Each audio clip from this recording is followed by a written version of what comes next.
قربانی نہ ظلم ہے نہ پیسے کا ضیاع۔ معلوم ہوتا ہے کہ کچھ لوگ دنیا میں ایسے بھی پائے جاتے ہیں جو کہ مسلمانوں کے اس عظیم تہوار یعنی بقرہ عید پر جانور ذبح کرنے پر اعتراض کرتے ہیں۔ بڑی حیرانگی کی بات ہے، آخر اس میں مسئلہ کیا ہے؟ چلے پہلے ظلم والی بات کو کور کر لیتے ہیں۔ دیکھیں، پہلی بات تو یہ ہے کہ اللہ تعالیٰ جانوروں کا بھی مالک ہے، وہ تصرف کا بھی مالک ہے، وہ جس طرح چاہے حکم دے سکتا ہے، بندہ تو مالک کے حکم کے تابع ہوتا ہے نا۔ دوسری بات، مذہبی روایات کے طور پر جانور کم و بیش ہر مذہب میں ذبح کیے جاتے ہیں، مگر اسلام نے جو قربانی کا حکم دیا ہے اس کا ایک اپنا ہی کمال ہے، اس کی الگ ہی کلاس ہے۔ اور تیسری بات، دیکھیں نا، مرغی تو ساری دنیا کھاتی ہے نا، تو زندہ تو نہیں کھاتی، اسے بھی مار کر ہی کھاتی ہے، مگر اسلام نے اس کا منظم کم تکلیف والا طریقہ دیا ہے جس کو ذبح کہا جاتا ہے۔ مچھلی، جھینگے وغیرہ کو سب شکار کر کے کھاتے ہیں، تو صرف عید پر کیا مسئلہ ہے؟ اچھا، اب چوتھی بات وہ یہ ہے کہ اسلام دنیا کے ہر کونے کے لیے ہے۔ جہاں صرف برف ہو، ریگستان ہو، سبزیاں نہ ہوں، وہاں کے لوگ پھر کیا کریں گے؟ اسلام نے ایسے لوگوں کا بھی خیال رکھا ہے۔ اب چلتے ہیں پانچویں بات کی طرف، اور وہ یہ ہے کہ گوشت کھانا فطری چیز ہے۔ اللہ کریم نے انسانوں کو مختلف قسم کے جو دانت دیے نا، دیکھیں نوکیلے دانت بھی ہیں اور چبانے کے لیے گول داڑیں بھی دی ہیں۔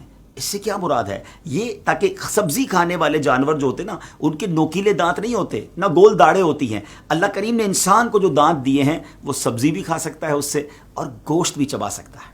اب چلتے ہیں چھٹی بات کی طرف، اور وہ یہ ہے کہ جانور کا دودھ تو سب پیتے ہیں نا، ملک کا استعمال تو ساری دنیا میں ہے، حالانکہ یہ جانور کے بچے کا حق ہے۔ جب یہ ظلم نہیں ہے تو گوشت کھانا پھر کیسے ظلم ہو جائے گا؟ ساتویں بات یہ ہے کہ مسلمان اپنی محنت کی کمائی سے قیمتی جانور خریدتا ہے، اپنے ہاتھوں سے اسے کھلاتا ہے، پلاتا ہے، بیمار ہوتا ہے تو علاج کرواتا ہے، اس سے محبت کا ایک تعلق قائم ہو جاتا ہے۔ فطری رحم اور محبت کی وجہ سے اسے ذبح کرنے کو دل نہیں چاہتا، پھر بھی اللہ کا حکم ذبح کرنے کا ہے تو اپنے مالک کے اس حکم کے سامنے اپنے تمام جذبات، رحم، محبت اور تعلق کی قربانی اللہ کو راضی کرنے کے لیے دے کر اس بات کی گواہی دیتا ہے کہ ہماری عقل، خواہش اور تمنا کی اللہ کے حکم کے سامنے کوئی حیثیت نہیں ہے۔ اللہ کا حکم ہر چیز سے بڑا ہے۔ اللہ کریم ہمیں اپنے حکم پر چلنے کی توفیق عطا فرمائے تو خوش دلی کے ساتھ، جی ہاں، ثواب کی نیت سے قربانی کیجئے اور اس کی برکتیں لوٹیے۔ ایک اور اعتراض ہوتا ہے کہ جناب اربوں روپے خرچ ہو جاتے ہیں، ان پیسوں سے کچھ اور کر لیا جاتا، غریبوں کو تقسیم کر دیا جاتا۔ پہلی بات تو یہ ہے کہ یہ صرف اسلامی تہوار میں ہی لوگوں کو غریب کیوں یاد آتے ہیں؟ بڑی بڑی شادیاں ہوتی ہیں، بڑے بڑے سیلیبریشن ہوتے ہیں، ملک اور قوم کے دن منائے جاتے ہیں، بلکہ کئی فیسٹیول منائے جاتے ہیں جس میں اربوں خربوں روپے خرچ ہوتے ہیں، اس وقت یہ اعتراض نہیں آتا، مگر جب اسلام کے نام پر کوئی خرچ ہونے لگتا ہے تو کچھ جگہوں سے یہ آرگیومنٹ، یہ اعتراض آتا ہے۔ چلے ایک بات تو ہم نے کر دی، جب اللہ رسول کا حکم ہے تو مسلمان کا کام تو لبیک کہنا ہے۔ اب ذرا لاجیکلی بھی بات کر لیتے ہیں، ذرا چلتے ہیں شروع سے۔ اس جانور کی قربانی کی وجہ سے، بقرہ عید کی وجہ سے آپ جانتے ہیں پوری دنیا میں کتنا بڑا معاشی بوسٹ آتا ہے، کتنا بڑا سائیکل چلتا ہے بزنس کا۔ دیکھیں نا، بزنس کی کامیابی کا تو راز ہی یہی کہا جاتا ہے نا کہ ایک بندے کی جیب سے پیسے نکلیں اور دوسرے بندے کی جیب میں چلے جائیں، مارکیٹ میں کیش فلو آ جائے۔ ذرا چلیے جناب، یہ جانور آتے کہاں سے ہیں؟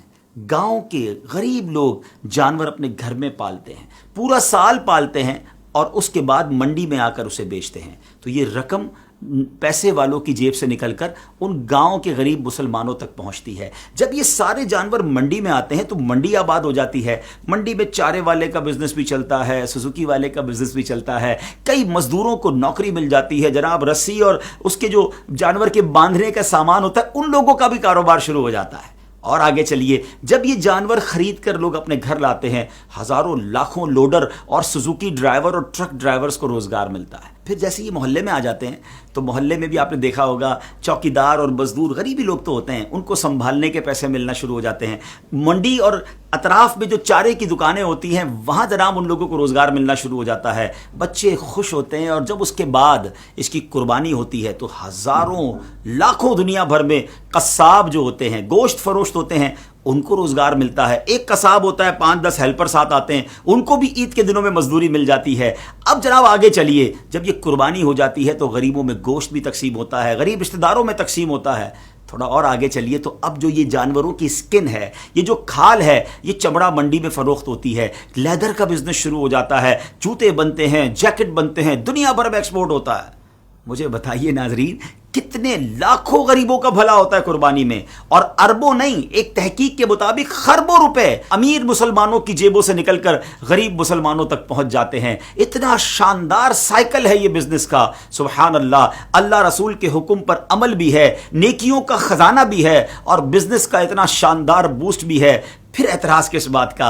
امید ہے کہ اللہ کریم کے احکام میں، شریعت کے احکام میں لاجک تلاش کرنے کی بجائے لبیک کہنے کی عادت ڈالیں گے اور خوش دلی کے ساتھ قربانی کیجیے۔ اللہ کریم ہم سب کی قربانی کو اپنی بارگاہ میں قبول فرمائے۔